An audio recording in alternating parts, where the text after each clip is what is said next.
Hey everyone! Today, I'll show you how to use exposure compensation in manual mode on your Sony a6500.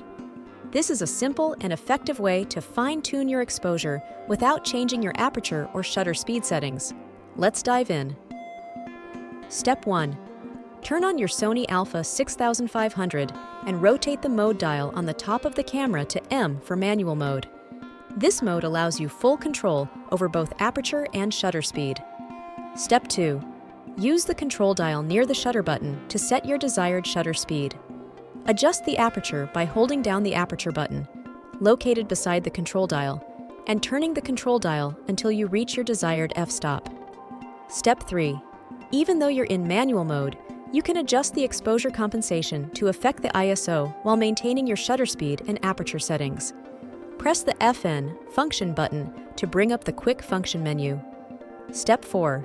In the quick function menu, navigate to the exposure compensation option, which usually shows a scale with a plus and A symbol.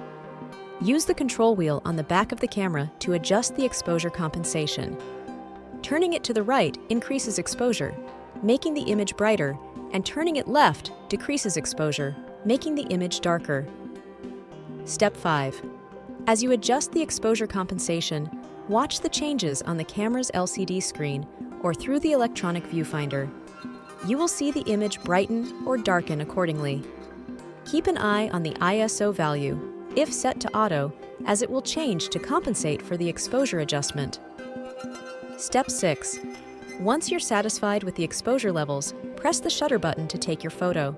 Remember, exposure compensation in manual mode will not affect your shutter speed or aperture, but will adjust the ISO if set to auto.